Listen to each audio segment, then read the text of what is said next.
Hello. So now we are going to go back to the study of the tarot. I dropped the ball on that one, but I want to continue doing that for me and for you if you need it.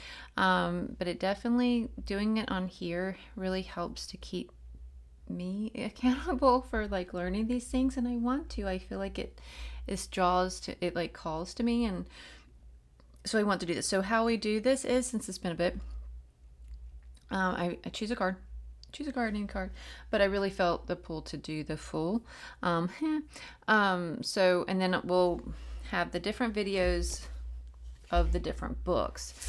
We're going to be reading out of Tarot as a Way of Life. And sorry, that's like crooked. And then I'll read out this, and just the full part, and then I'll do another video for each of the books, so that way it's not one super long video, and eventually too I'll start going through and showing you the full from the different decks as well.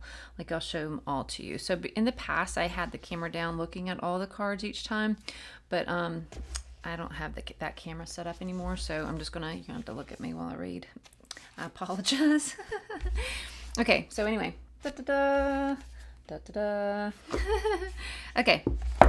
The Fool stands for our deep-seated urge to become a fully fledged individual and to cultivate our gifts and talents, an urge that causes us to make radical decisions and prompts us to develop. The Fool is best regarded as a sort of life force buried deep inside us, which continually encourage us to undertake self-development. It was the Fool that pushed me to do this. The Fool is not concerned with the question of whether or not this development fits in with our culture or society. He is the life force that tries to make things work out in a way that will benefit our psychic development and produce a feeling of wholeness. In Jungian, I don't know if that's Jungian terms, we can say that the Fool is restricted to being a motor behind the individuation process. That's why they wanted me to do this card too, because it's been all about like forward momentum in our readings and stuff lately. So, okay. The Fool is the absolute beginning of everything. Even before there is anything palpable, the Fool seems to be drowsing inside us, but is definitely not asleep. Whenever we are in danger of becoming too one-sided, or when inwardly we are accepting fresh challenges, not for kicks, but in the service of our psychic growth, the Fool intervenes. He has prepared our feelings of unrest and has slowly made us ready for change. Unobserved, he has already been hard at work. If you are in the habit of paying attention to signals from your unconscious, such as dreams, fantasies, doodles, emotions, etc., you may have already realized that something has been going on. You have found new interest or unsettled, looking for something without perhaps being able to put your finger on it. Oh my Lord, this is long and it hurts my head to read it. Oh my goodness. See, there's 2 more pages. We'll see how we can go. On what is unsatisfactory in your daily life. You experience frequent spells of vague unrest, uncertainty, or unease. It is the Fool that provides the stimulus, but then he disappears, leaving you to proceed with other instruments at your disposal. One of the most important demands of the Fool is that you live life. Oh, I love that. I might have to highlight it. That is to say, you do not rely on book knowledge, but acquire knowledge through experience of all sorts, both agreeable and disagreeable. Thus, the Fool is purely impulsive and does not pass judgment.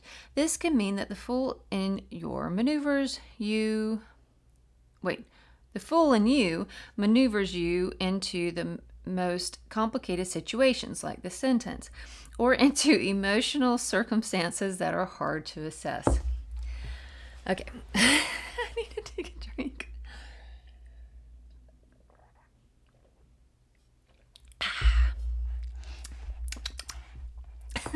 Sorry.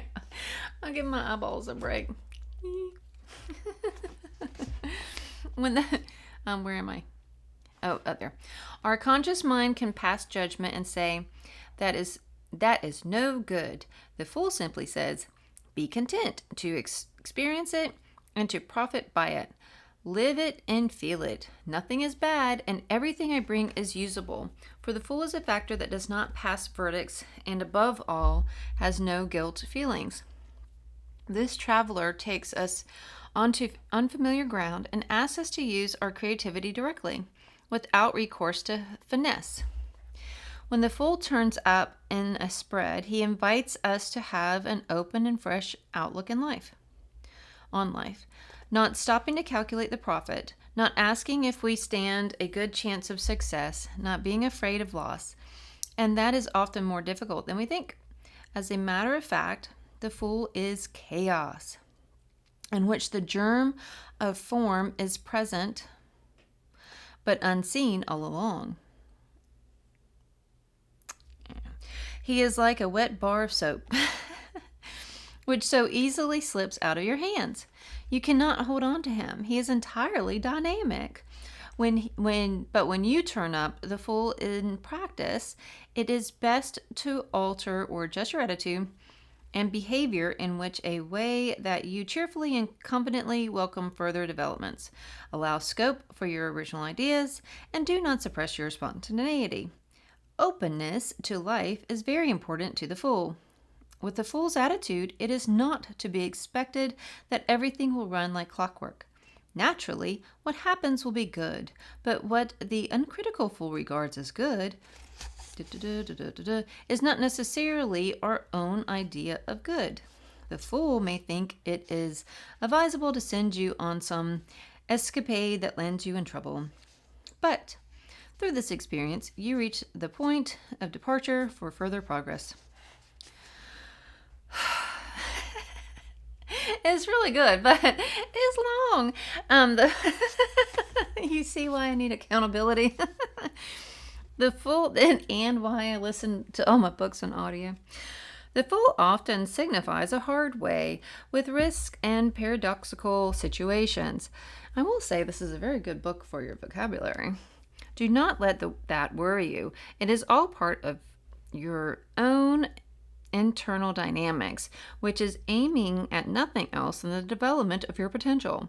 However, if you remain at this stage too long, you run the risk of reacting like a maladjusted eccentric, or like a child who will not or cannot take any responsibility. Then you seek controversy for controversy's sake. Will go along impulsively with the silliest things under the false impression that everything you encounter is meant, and will be thoroughly rash and unthinking. You will no longer be aware of the fact that it is the I that is supposed to make our decisions, and that it is free to say yes or no to whatever happens to be on offer. By acting rashly, you can harm others, and childishness can often make you quite unintentionally very demanding, or very determined to get your own way. Everyone has to dance to your whimsical tune, stay on their toes, and keep an eye open for your heedless and capricious reactions.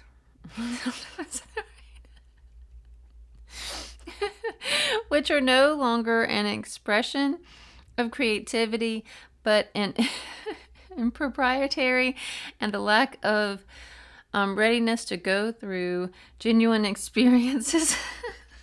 Sorry. Whereas the creative Fool wants to taste and feel life in order to make further progress. The silly Fool clowns around. That's not me at all. Skipping here and there to avoid involvement. So not me. Sooner or later, the real Fool will cut the ground from under all this sidestepping, but that often makes one feel that one is falling into the abyss. When the Fool occurs in a layout, its position shows where far-reaching developments can occur. Sometimes it means an imminent start of a whole new life. The end. Again, dun, dun, dun. Wait. Dun, dun, dun, dun, dun, dun, dun, dun, dun. Oh, no. All right, thank you so much for learning with me. So I will see you next time with a different book, but on the still about the Fool. We're going to read all the books about the Fool because it's really good. So since it's been a while since I've done these, the reason why we do this is you read the different perspective, because this is a perspective. So you're learning from all these different perspectives. I'm pointing up there because you can't see it, but there's books up there, there's books underneath the laptop, there's books everywhere. But anyway, you read all the different perspectives, and then it like fills your brain with all these different perspectives, right? And then whenever you're doing your readings, it has all of that to draw from. And it may not draw from any of it, but it's still good to learn it all. And especially the ones where I loved learning. And when I first started learning and I took the class, whenever that was, and then she went over all the every single different thing in the card, and I loved that part. And there are some books that go over some different things, and they don't say the same exact thing that she did, but still it's all right. And then so it's nice to just, again, you're listening and hearing all the different perspectives, so you can take what you want from each one and see what resonates with you. And what resonates with you right now may not resonate later. What doesn't resonate now may resonate later. What doesn't resonate with you in this second may resonate whenever you're reading for somebody else later. So it's, it's like, it's just fill in the bank. You're just filling the bank. So anyway, I'll see you next time with a different book. Much love.